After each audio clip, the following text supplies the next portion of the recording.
এরপরে প্রশ্ন হলো, মেয়ে দেখেছি বিবাহ করার জন্য, তবে সে দিনদার না, সে বলেছে বিবাহর পরে দিনদার হয়ে যাবে, তাকে বিবাহ করা কি উচিত হবে? নবী করিম সাল্লাল্লাহু আলাইহি সাল্লাম বলেছেন, তুনকাহুল মারআতু লিআরবাইন, মেয়েদের চারটি বিষয় দেখে সাধারণত সমাজে মানুষ মেয়েদেরকে বিয়ে করে। তাদের সৌন্দর্য, রূপ, লাবণ্য দেখে মানুষ বিয়ে করে, তাদের বংশমর্যাদা দেখে, দাপট প্রভাব দেখে মানুষ বিয়ে করে, মেয়ের পয়সাপাতি আছে, বাবার টাকা পয়সা আছে, জমি জমা আছে, সেগুলো দেখে মানুষ বিয়ে করে। এক একজন এক একটা দেখে বিয়ে করে।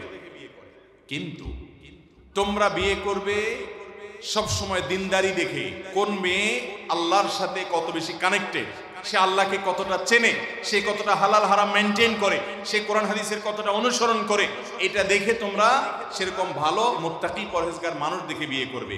যদি এরকম কোন মানুষ জীবন সঙ্গী হিসাবে পেয়ে যাও, তো তোমার জীবনটা জীবন্ত জান্নাত হয়ে যাবে। ও খায়রু মাতা'আদ দুনিয়া আল মারআতুস সালিহা, সৎ জীবন সঙ্গী সঙ্গিনী যদি কেউ পেয়ে যায়, তার জীবনটা যত উপভোগ্য হয়। আল্লাহর জমিনে অনেক সম্পদ, অঢেল সম্পত্তি, অনেক প্রভাব প্রতিপত্তি পাওয়া মানুষগুলো তাদের জীবন সঙ্গী সঙ্গিনী যদি দিনদার না হয়, আল্লাহ ভীরু না হয়, তারা কখনো সেরকম তৃপ্তি বা স্বাদ পেতে পারে।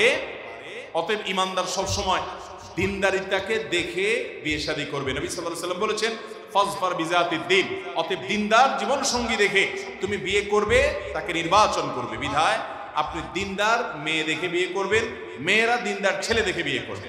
এখন মুশকিল হলো, বিয়ের সময় অনেক কথাই শোনা যায়।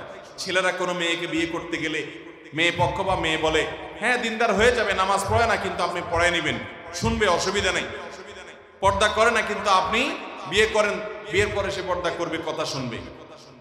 আপনার যদি মনে হয় যে হ্যাঁ তাকে আপনি কথা শোনাতে পারবেন, আপনি বিয়ে করতে পারেন।